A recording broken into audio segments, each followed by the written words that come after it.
नमस्कार, बहुत बहुत स्वागत है आपका। आपके साथ मैं हूं स्वप्निल। पाकिस्तान के सिंध प्रांत में हिंदू कारोबारी की हत्या के बाद बवाल मचा हुआ है। इस हत्या के खिलाफ कई जगहों पर जोरदार प्रदर्शन हुए। इस हत्याकांड के बाद हिंदुओं में नाराजगी है। वहीं अंतर्राष्ट्रीय समुदाय की नजरें भी इमरान की सरकार पर टेढ़ी हो गई है। इस हत्याकांड ने एक बात पूरी तरह साफ कर दी कि इमरान खान पाकिस्तान में कट्टरपंथियों पर लगाम लगाने में नाकाम रहे हैं। ऐसे में पाक में अराजकता बढ़ती जा रही है। देश में बढ़ती हिंसक घटनाओं पर इमरान खान तो दलील नहीं दे पा रहे, ऊपर से उनके खिलाफ अब लोगों के कैश पर ऐश करने का भी आरोप लग रहा है। ऐसे में इमरान आफत में है और यही चलता रहा तो इमरान राज का अंत होते देर नहीं लगेगी।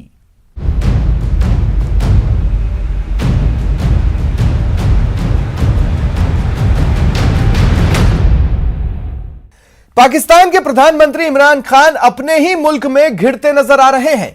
इमरान खान की कुर्सी खतरे में है, इसकी दो वजह है।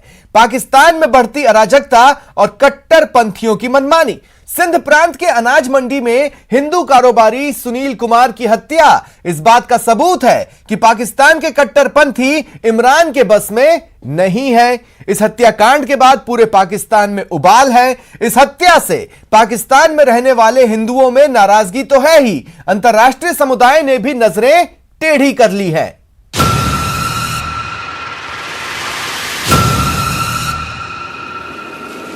कैसे अपने हाथ में ले लेते हैं लोगों को जबरदस्ती मुसलमान करना, किसी शादियां करके औरतों को करना, जो यहां आज कई दफा सिंध में हम सुनते हैं। इमरान के मदीना राज्य में अल्पसंख्यकों का कत्लेआम।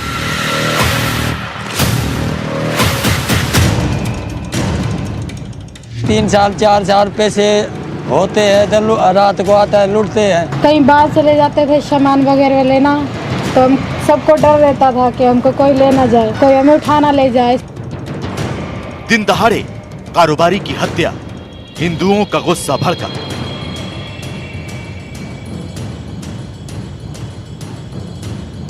मैंने कहा ठीक है, बनाओ तुम मंदिर।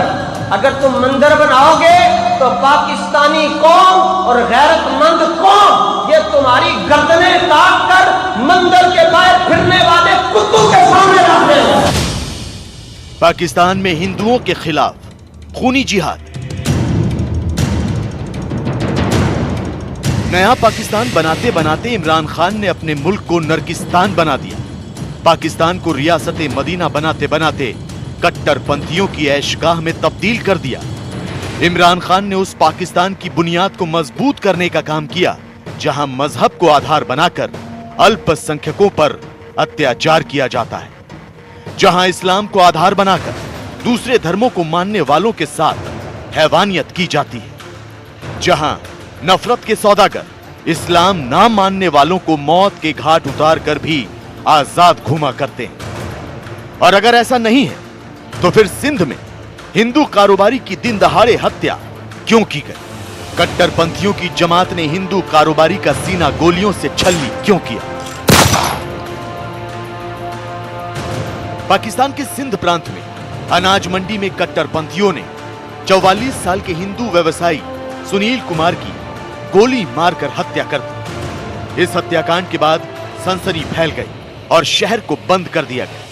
हत्यारों की गिरफ्तारी की मांग पर एक स्थानीय पुलिस थाने में हिंदुओं ने धरना भी दिया। दरअसल सिंध प्रांत में पूरे पाकिस्तान के करीब 95% हिंदू रहते हैं। थार पारकर में ज्यादातर जमीनें हिंदुओं की, तो सिंध के थार पारकर जिले के अलावा मीरपुर खास, उमरकोट में बड़ी संख्या में हिंदू रहते हैं। लेकिन यहाँ मौजूद इस्लामी चरमपंथियों को हिंदुओं की मौजूदगी बर्दाश्त नहीं होती। लिहाजा कभी हिंदुओं की हत्या की जाती है, कभी उनका अपहरण किया जाता है, कभी हिंदू लड़कियों को अगवा कर उनका जबरन धर्म परिवर्तन किया जाता है, तो कभी हिंदुओं के पूजा स्थलों को निशाना बनाया जाता है। सिंध में हाल के वर्षों में हिंदुओं पर हुए हमलों की कुछ घटनाओं पर नजर डालें तो साफ हो जाता है कि अब पाकिस्तान की इस प्रांत में भी हिंदू सुरक्षित नहीं है। पिछले साल नवंबर में एक नाबालिग हिंदू लड़के के साथ कुकर्म के बाद उसकी हत्या कर दी गई। पिछले साल मार्च में अजय लालवानी नाम के एक हिंदू पत्रकार की बाल कटवाते वक्त गोली मारकर हत्या कर दी गई। मार्च में ही एक हिंदू परिवार के 5 लोगों को गला रेत कर मौत के घाट उतार दिया गया। साल 2019 में सिंध प्रांत के घोटकी में एक हिंदू छात्रा की संदिग्ध मौत हुई। 2018 में सिंध प्रांत के थारपारकर जिले में 2 हिंदू व्यापारियों की गोली मारकर हत्या कर दी। इस समय जो वहाँ के आतंकवादी संगठन हैं वो उनका मानना यह है कि पाकिस्तान को एक प्योर इस्लामिक स्टेट बनाना है जिसके अंदर ये सभी अल्पसंख्यकों का कोई राज नहीं होगा, जैसा कि अफगानिस्तान के अंदर तालिबान कर रहे हैं। ये वही लोग हैं जिनके भी ताल्लुक उसी आइडियोलॉजी से जुड़े हुए हैं जिनसे कि तालिबान, ये सेम आइडियोलॉजी के लोग हैं जो नहीं चाहते कि पाकिस्तान में अल्पसंख्यक रहे। कोशिश ये होती है कि इतना प्रेशर बनाओ कि ये मुल्क छोड़कर चले जाएं या धर्म परिवर्तन कर लें। सिंध में हिंदू कारोबारी सुनील कुमार की हत्या पाकिस्तान में अल्पसंख्यकों, खासतौर से हिंदुओं, अहमदिया समुदाय और ईसाइयों के खिलाफ निरंतर अत्याचार का एक और उदाहरण मात्र है। हाल के वर्षों में तो पाकिस्तान में अल्पसंख्यकों और उनके पूजा स्थलों पर हमले बढ़े हैं। अल्पसंख्यकों के हितों की रक्षा नहीं करने के लिए अंतर्राष्ट्रीय समुदाय ने इमरान सरकार की खिंचाई भी की, लेकिन रियासत मदीना और अल्पसंख्यकों के अधिकारों पर लंबी लंबी डींगे हाँकने वाले इमरान खान उनकी हिफाजत करने में हर बार नाकाम साबित होते आए हैं। EASO यानी यूरोपियन असाइलम सपोर्ट ऑफिस की माने तो पाकिस्तान में हिंदू, सिख, ईसाई, अहमदिया और शिया मुसलमानों की हत्या, ईश निंदा और जबरन धर्मांतरण के मामलों के साथ नफरत फैलाने वाले भाषणों में भारी बढ़ोतरी हुई है।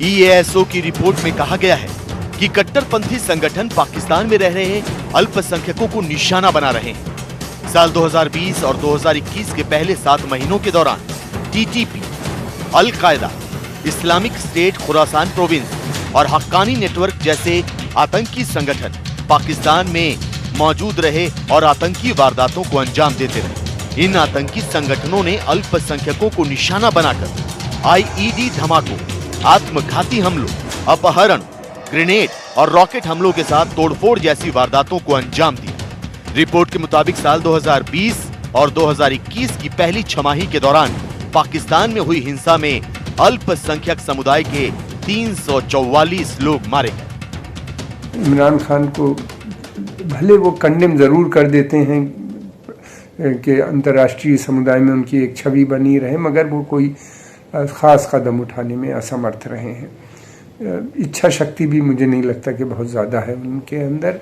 और दूसरी बात यह है कि ये कट्टरपंथी या आतंकवादी जो संगठन हैं, इनको वहाँ की सेना की पूरी सपोर्ट हासिल है और इमरान खान को भी सेना की सपोर्ट से ही इमरान खान भी सत्ता हासिल की है और उन्हीं की सपोर्ट से वो वहाँ पे सत्ता में इस समय काबिज भी हैं। तो वो कोई ऐसा कदम नहीं उठाना चाहते जिससे सेना को बुरा लगे। पाकिस्तान में अल्पसंख्यकों, खासतौर से हिंदुओं के साथ हो रहे भेदभाव और अत्याचार के मामलों में हुई बढ़ोतरी ही वजह है कि पाकिस्तान से भारत आए ज्यादातर हिंदू परिवार अब वहां लौटना नहीं चाहते। पाकिस्तान की कड़वी और दर्दनाक यादों को मिटाकर ये लोग एक नई शुरुआत करना चाहते हैं। गौर से सुनिए मीरा नाम की इस पाकिस्तानी महिला की रोंगटे खड़े कर देने वाली कहानी, जो अब हिंदुस्तान छोड़कर पाकिस्तान वापस नहीं जाना चाहती। नहीं, हमें मुसलमान वहाँ बनाते हैं, हमारा धर्म हमारे से वेस्ट करवाते हैं, गाय खिलाते हैं हमारे को। हम ऐसी कैसी जिंदगी जी? अपने सुहाग होते हुए भी हम विधवा रह के रह सकते, हम सिंदूर मांग नहीं भर सकते। हम मुसलमानों की जिंदगी कैसे जिएंगे वहाँ? हम हिंदू होकर मुसलमान कैसे बन सकते? मीरा तो एक साधारण हिंदू परिवार से आती है जो पाकिस्तान में मौजूद कट्टरपंथियों की हैवानियत को सामने से देख चुकी है। पूर्व क्रिकेटर दानिश कनेरिया जैसे संभ्रांत हिंदू भी हैं जो पाकिस्तान में भेदभाव और कट्टरपंथ का शिकार होते हैं। देखिए कैसे दानिश कनेरिया फपक फपक कर अपना दर्द बयां कर रहे हैं। जो लोग अपने चैनल पे बैठ के बकवास करते हैं कि मैंने अपना YouTube चैनल बनाया, क्या चाह रहे भाई? आप लोग ने तो मेरे हाथ पैर काट दिए हैं। क्रिकेट तो दूर की बात, और चैनल पे काम देना बंद कर दिया। और जिस चैनल के ऊपर मैंने काम किया अभी तक उसकी पेमेंट नहीं हुई है मुझे। तो क्या चाह रहे भाई? कि मैं अपना आप को खत्म कर दूं। इस्लामाबाद स्थित थिंक टैंक की माने तो पाकिस्तान में हिंसा और हत्या के मामलों में बढ़ोतरी हुई है। 2015 के बाद 2021 में हिंसा और हत्या के मामलों में इजाफा दर्ज किया गया है। पाकिस्तान में 2021 में हिंसा से संबंधित 853 मौतें हुई, जिसमें लगभग 42% की वृद्धि दर्ज की गई। तो इनमें से बहुत से मामलों में शिकार अल्पसंख्यक ही हुए। ऐसे में ये कहना गलत नहीं होगा कि पाकिस्तान हिंदुओं और दूसरे अल्पसंख्यकों के लिए जहन्नुम बन गया है। यहां रहना और अपनी जिंदगी गुजारना अल्पसंख्यकों के लिए एक चुनौती बन गया है। पाकिस्तान में लगातार होती अल्पसंख्यकों की हत्याओं पर इमरान खान शायद ही कोई दलील दे पाए। इमरान खान की मुसीबतें यहीं खत्म नहीं होने वाली हैं। उन पर कई किस्म के दूसरे इल्जाम भी लग रहे हैं। पाकिस्तान की आवाम और विपक्षी पार्टियां इमरान खान पर देश के पैसे की चोरी और भ्रष्टाचार के आरोप लगा रही है। आयकर विभाग और चुनाव आयोग ने कई ऐसे दस्तावेज पेश किए हैं जिनसे इमरान के सफेद कुर्ते पर भ्रष्टाचार के काले दाग साफ नजर आ रहे हैं।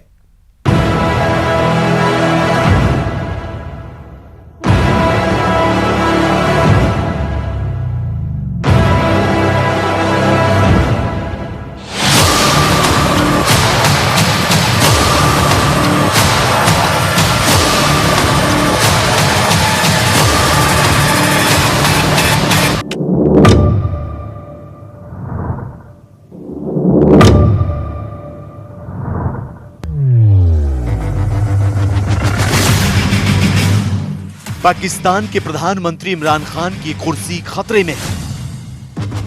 मुल्क में बढ़ती अराजकता के बाद अब इमरान खान पर भ्रष्टाचार के आरोप लगने लगे। आय से अधिक आमदनी और पार्टी फंड के जरिए करोड़ों रुपए के घोटाले के आरोप लगने लगे। पाकिस्तान के प्रधानमंत्री इमरान खान की सत्तारूढ़ पाकिस्तान तहरीक-ए-इंसाफ पार्टी की चंदा चोरी का मामला सामने आया है। पार्टी ने विदेशी नागरिकों और फर्मों से करोड़ों रुपए चंदा जुटाया, लेकिन उसे चुनाव आयोग से छिपाया।